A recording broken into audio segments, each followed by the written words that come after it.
You said like, well, that's not me. I'm different. Looking ass. Bro, that shit crazy. Shut the fuck up and go read the bill, stupid ass bitch. What the fuck is you doing in this motherfucking room in the first place? You ain't nothing.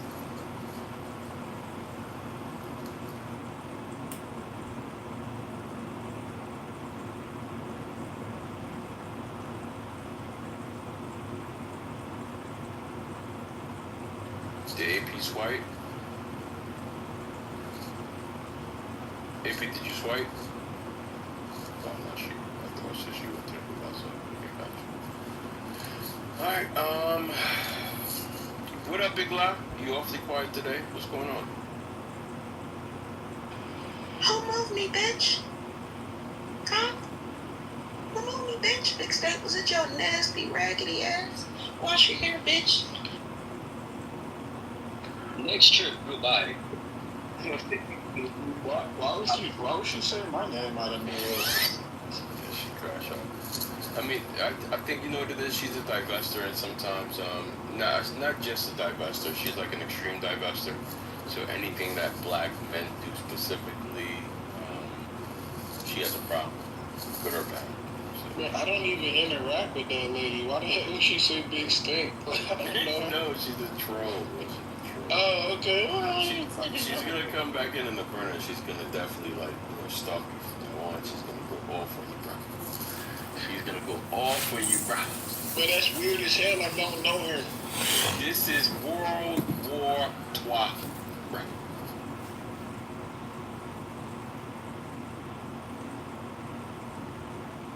Well, I didn't hear any solutions out of her. That's one thing. The solutions is black women should have been black.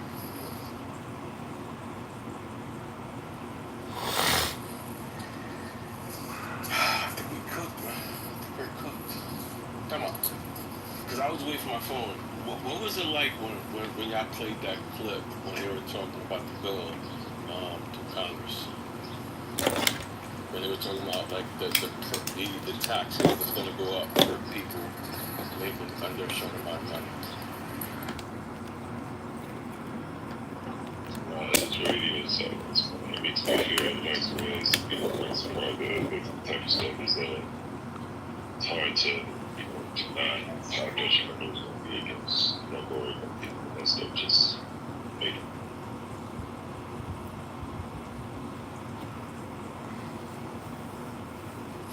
I don't know how they're measuring, because how do you tax somebody what they make? 70% is a lot. If it goes up 70%, that's a lot of money.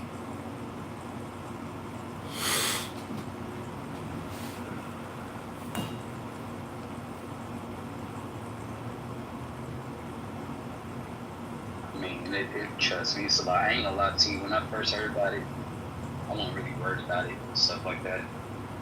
But knowing the fact how what they're doing, and like I'm saying, like the bill and Trump is not my biggest concern. It's the people that's understanding how to benefit their company and how they can use it against you. That's my biggest thing. Like the whole DEI and different things like that, for an example. Even though it's for, he says for the Hispanics, that a lot of white women or whatever the case may be like, but these employers and different things like that are managers, whatever the case may be like, they never liked you in the first place. Now have an excuse to let you go. Be like, hey, why have you I not gotta let you go, but you're a DEI hire. And they go, what? And so it's just, are you going with this big beautiful bill, things like that, whatever's in it?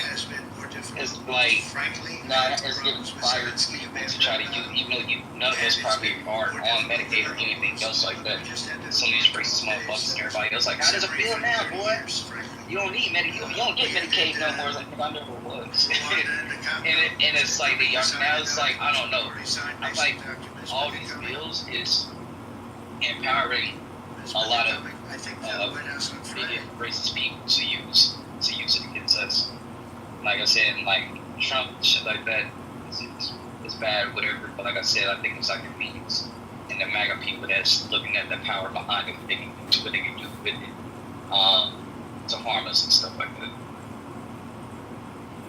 Yeah, well, unfortunate, for people who are undocumented, and they have to go through that. But I'm not going to sit here and be gassy because I'm a natural born citizen, and I'm supposed to be feeling the goddamn way because somebody came here, obtained some benefits illegal or through fraud. I mean, what's the fix? The fix is to go get back in line and get.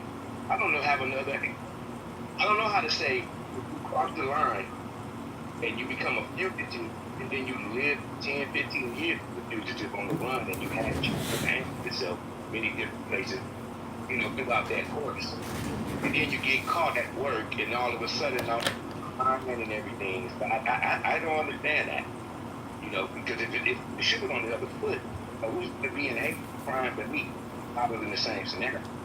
I overstayed my bills, right? Well, what are they going to go grab you at jail or got the emissary somewhere or whatever for me to be free and get kind of rights and all of these things? Or wherever you guys go. I mentioned Haiti because I'm fucking with Lonzo. But, lightheartedly, bro, it's never personal. But AJ, I'm gonna say this over what you said. I understand what you're saying and stuff like that. But what I'm saying behind it is like, yeah, that's how you feel about it. But like I said, once these bills get in place and everything else like that, the people that are against you or want to use it against you, they don't give a fuck that you're an immigrant or you a citizen or where the hell you are. Just know that some of these people out here just don't like us and they tolerate this for just because it's against the law to do certain things. So now the fact they use the law against you to look up your life. I mean, you don't have to care about that, but well, that's the thing. These things aren't rubber to the road in my day-to-day circumstances.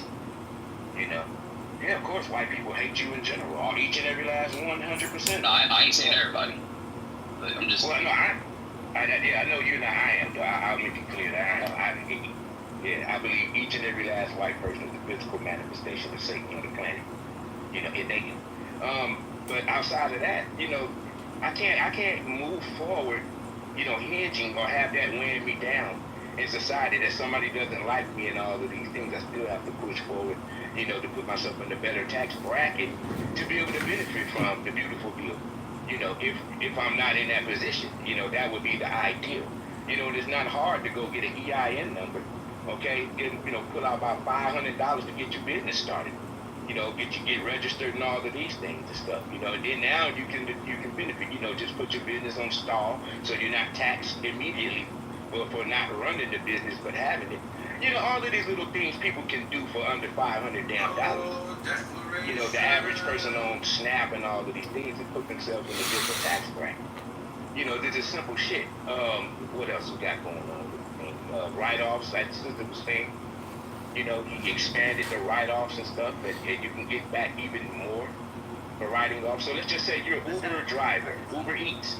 You buy ink pens or anything. You guys already know. Pretty sure people who contract write off a lot of things that they probably shouldn't be writing off if possible. But he's expanded all of these things, to help you. And then if you do overtime, if you're in the medical field, especially you nurses, all that overtime y'all get, and you ain't bringing shit on, well, now it's going to be a different story. Okay? Now the good times about to be rocking and rolling. Because you know how big that overtime pay is. And when you can bring it back tax-free, oh, man. You will see it significant. You will see it play out significantly in your livelihood. Along with a few other things that's escaping me right now. So I'm just looking at it from that perspective. I'm not looking at it from the perspective of them putting some social legislation in place to hold me back, like DEIs and all. I'm from California. We ain't had no affirmative action here since 1994. I think that the minute they put it in action, we got rid of it like maybe a year later. We're like, nah, we don't need that shit. But guess what? Good. I was going to just touch on what you just said. I don't know if it's going to continue going and switch from that topic. You said, okay, I live in California. You told me I live there now, like 4% you can send in LA and stuff like that. But I'm going to be honest with you. Even though they're moved from the action, they still practice. I mean, they fuck black people up. You go on a lot of jobs, and you don't see black people a lot of jobs. They get into, a lot of jobs, you get into Hispanic and Armenians. like the people that treat you the best out there are some of the white people out there. But we know the majority of people out there are different farmers and stuff like that. And a lot of them, they don't even like black people out there. I didn't know that was such a thing of a minority not liking black people out there. So yes, it's like y'all always say y'all's a free state. It's not racist here or shit like that. A person come from the South that know what racism is, and and seeing how y'all get treated out there, y'all get treated like it's like the 1960s out there. Dead ass. Some of y'all be blindsided to the shit. But people can say, what the hell is going on? Y'all get followed in the store. Y'all get an altercation with somebody. You got 8 squad cars and a helicopter pulling up. You try and get a job. They tell you that if your name's Antonio, you will pull up and they see you as a black man. They're like, oh, the job got filled up. To y'all, not to y'all, because I don't know you personally. To a lot of people out there, they be like, oh, that's just normal. So a lot of us, it's like, no, that's not fucking normal. You feel me? I wouldn't use California as an example about permanent action. It's all great to hear because it's really not. One thing that I'm trying to say, my thinking is stay focused in relationship to the bill and my concern. And it's 2 things that I kind of frame as a concept. The demographics of the historical demographics of black people in America, and the historical demographic of poor black people in America. That's when I'm looking at this. One thing that is interesting to me is that when we're even talking about this particular iteration of the bill, which is an expansion, if we look at what happened during Clinton, we're not talking, we don't contextualize it in the long march, say, from Reagan, and making the point that, that was when one of the strategic proclamations that to privatize everything, right? To privatize all social things, that the government wouldn't be funding any social programs for those who need. Now, and when you look at it in relationship to black people, as I said earlier, it always gives me the population of black people who are willingly to write off as a demographic another population of black people, in the sense of they don't want to work, they're too lazy, the elderly possibly don't need, Medicare, Medicaid, or they're the ones who are just, have certain disabilities. They don't need these social programs. Or if they do, they okay with having the private companies, knowing how private companies work in America, take the burden of that. That's one framing that really concerns me, and I recognize I have to deal with time, because there's a lot of elements that this budget reflects. And I said Reagan in relationship to privatization, but if we go back to Nixon, how the white nationalists, who are the base of 47, whether the iration of the Tea Party or the iration of the white Christian nationalists, that how they have been able to maneuver since Nixon to be able to be the populist foundation, that 77 million that 47 got, that looks at this thing as a good thing. This budget looks at that as a good thing, even if it hurts them. And that gets to that class collaboration. But if it hurts them, that adage of, white people get a cold and black people get pneumonia, it makes me wonder. And the way this budget is presented in the sense of what it takes away from those who are those social and bureaucracy programs. It makes me raise the question of whether what is going to be the social reaction for mothers who have to clock in that amount of time of work in order to get whatever they're going to get from what is it, the food, or we used to call food stamps, or does it with the ones who are only going to be in housing for a certain amount of years, 2 years, I think, that this budget dictates that they will only be able to get substance when we know we have a large housing shortage on one side and a large population of homeless, legitimate. I mean, just women with children homeless on the other side. What does that this budget destabilize? And I'll stop here because my concern as we see the militarization, in this moment of the police force, and California is a good example of that occurring, right? I mean, just for quote unquote protests. The military, not just the police or the National Guard, becomes as a preemptive, and override where the federal system overrides the state system in relationship to handling potential domestic destabilization. What does this budget do for those people, those young people, particularly who aren't going to be Uber drivers, who aren't going to be, working as waitress, who are going to be locked out somewhat? What kind of social unrest will occur because of that, and how the preparation for that is being put in? And this budget seems to, as it relates to black folks specifically, will really increase that role. And are those black folks who say, well, you should have did this and you could have done that, will they be okay with the reaction to that social? And that's my projection, that that there possibly be a reaction to that social unrest because of this, what these budgetary shortages will prevent, will put in place. And I think it's going to be a large population that is going to be affected amongst black folks.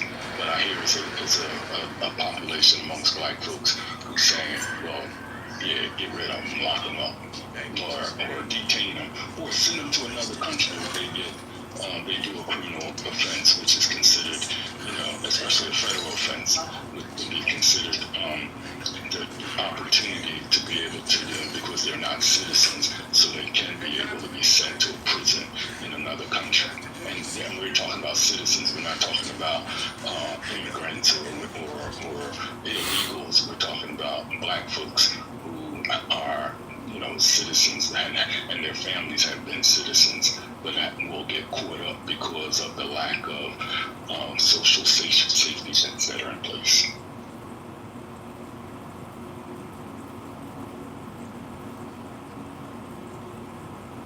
That the blacks doing bad like that. Yeah, blacks are doing bad, but shit. Not like in the 90s, not like I remember. On the surge, I see a lot of young black entrepreneurs. That's what the problem is. They went off into another tax bracket, and a lot of people haven't caught up to realize that. We're not in the food stamp. That was 1980s and 90s talk. That's the shit we was crying about back then. Oh, they're gonna cut the damn food stamps. Oh, Lordy Lord. These kids is on YouTube, getting that YouTube money, they getting that TikTok money. They're getting that editing money. They got their editing businesses. They got all the components that are in a factory that are attached, to these things are all companies that people, have. So this is the trend that I see. They're already in that other bracket to where they can write off a benefit. These rappers and all these guys. I don't know, man. I don't see it as the future being as people make it for black people. I really believe in the youth and stuff. That was a cat from my motherfucking generation crying and whining. Whoa, it's me, oh Lord, and Lord. But I don't hear that from the young generation like shit. Nigga, we get to that bag. We know how to do it. We got the avenue. We got the computers. We got AIs and all these automated ways to write books now. That we ain't gotta indulge anything manually. We can buy things done at the pace of one person in the 90s type of stuff. But anyway, how about Mike? And for me, engaged in that, the thought I have, and you may be true, that's why I'm always kind of asking for asking myself for the demographics, right? What is that number of that population that you speak of compared to the number of the population that I'm speaking of? Because I think that that's important, in us, bolstering our view, whether it's the glass is half empty or the glass is half full. But,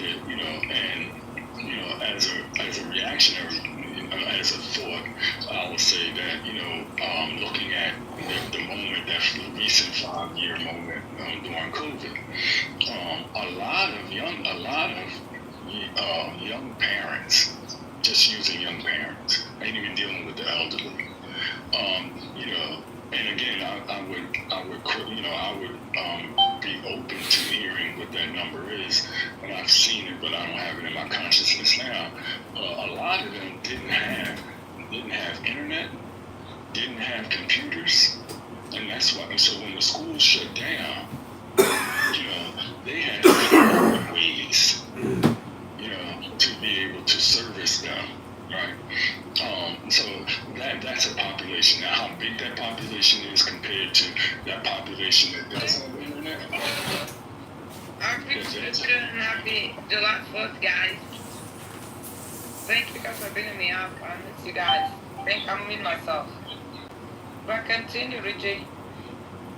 That does have cell phones, that does have the knowledge, because of their time experience to learn how to do the editing, that does have the ability to create content with the new technology, even the new technology that is coming in play now, ChatGPT and all that other stuff.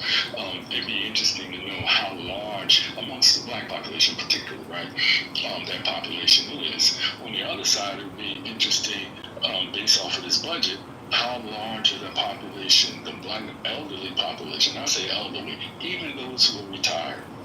I know someone who, whether it's their fault or not, that had worked 45 years in the government, right? Had no aspiration of moving, but they've been consistent to work, and it has retired now. Didn't take advantage of none of those other things, and you can say that that person, was foolish, whatever, for whatever reason, right? But now, after 45 years of consistent work, so you can't say that they didn't work, right? After 45 years of being able in a system that they, obviously maintained and paid taxes, that now their pension, as it would be, is somewhere like $30,000.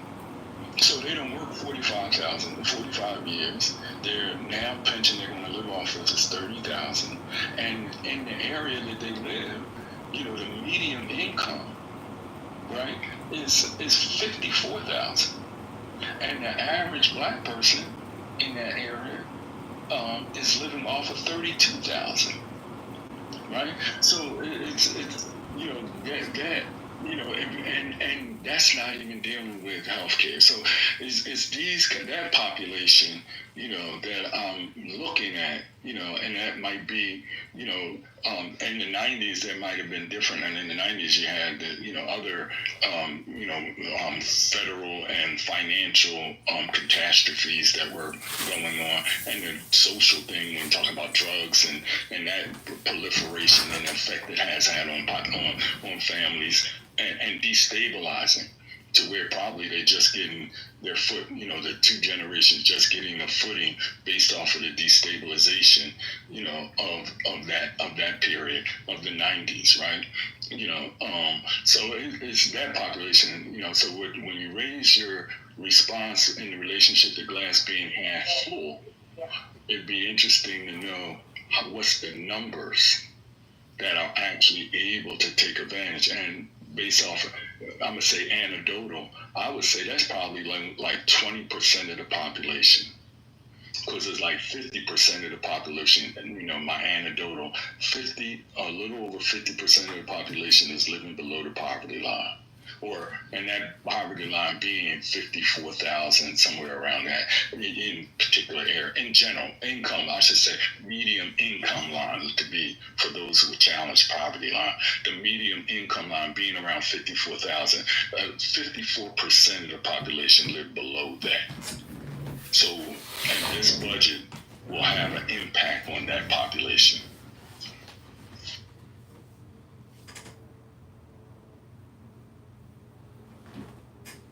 Yeah, I'm trying to look for some commentary because I haven't studied the big bill. I'm just a nigga that turned on talk radio and listened to the bullet points.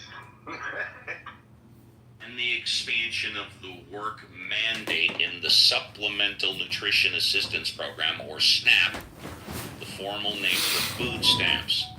Parents of children ages 14